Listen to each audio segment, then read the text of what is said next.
भाव भ्रमण हमारा सीमित कैसे करें, उसके लिए सबसे सरल उपाय क्या है। यदि जैन धर्म सरल नहीं होता तो इतने सारे जैनी उस समय नहीं बनते।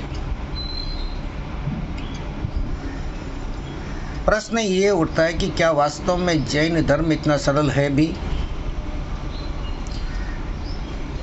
सामान्य धारणा ये कि जैन धर्म का पालन सरल नहीं है, तो कोई भी कार्य सरल तब तक नहीं होता जब तक उसके लिए अपनी पात्रता नहीं होती।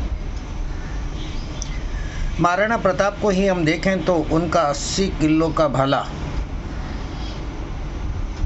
उनके कुल वजन 80 किलो भी नहीं था, परंतु वो आसानी से उसका प्रयोग करते थे। तो मूल बात है पात्रता की, कि पात्रता हमारे में आई या नहीं। धर्म का पालन हम किस लिए कर रहे हैं? विशेषकर जैन धर्म का पालन हम कर रहे हैं अपनी आत्मा के कल्याण के लिए, जो अनंत जन्म से बाकी है, पेंडिंग है, उसे हम पोस्टपोन करते गए हैं, आगे करेंगे। अभी भी ऐसा ही सोचते हैं कि धर्म क्रियाएं बाद में करेंगे, आत्मचिंतन बाद में करेंगे, उम्र आएगी। अभी कोई उम्र है क्या? जो कोई करने लगे तो उसको भी रोकते हैं, हम अंतराय खड़े करते हैं कि ये करने जैसा नहीं है अभी तेरे लिए, ये बाद की बातें हैं।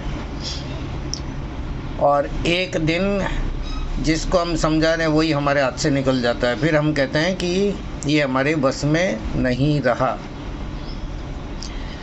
बात है, क्या आत्मा का कल्याण सरल है? तो बात ये है कि वास्तव में सरल है। जिनको सरल नहीं लग रहा है उनके लिए वास्तव में कठिन है। उनकी अपनी धारणाएं, अपनी मान्यताएं कि ऐसा करने से ही मोक्ष मिलेगा, तो उनकी धारणा भी सही है। पर जिसे लगता है कि मोक्ष का मार्ग जैन धर्म के अनुसार सरल भी है, उनके लिए मोक्ष मार्ग सरल है। क्या है वो मोक्ष मार्ग?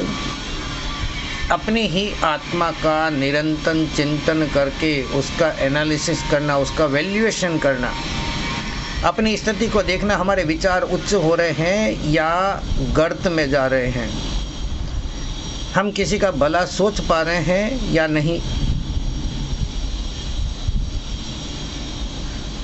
हमारे मन में किस प्रकार के विचार आ रहे हैं। तो जिस प्रकार के हमारे कर्म हैं उसी प्रकार के विचार आ रहे हैं। यदि शुभ विचार आ रहे हैं तो सही बात यह है कि हमारा पुण्य का उदय हो चुका है, तभी वो शुभ विचार आ रहे हैं।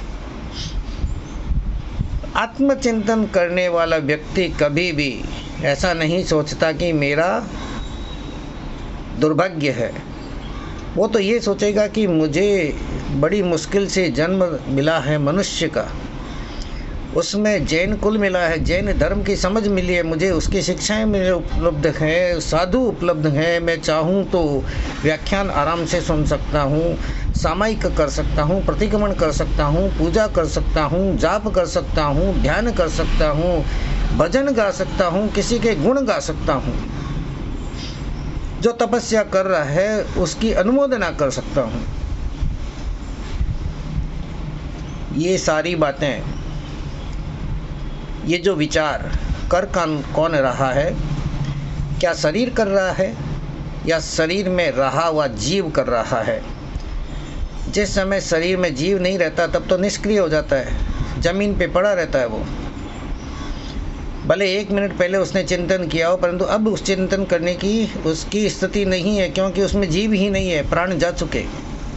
तो जब तक हमारे अंदर प्राण है तब तक ये चेतना होनी चाहिए कि मुझे अपनी आत्मा का कल्याण करना है। ये चिंतन यदि बार बार रहा तो भले तपस्या न होती हो तो भी अनंत जन्मों के ऊपर एक ब्रेक लग जाएगा और मोक्ष जो है वो जल्दी निश्चित होगा।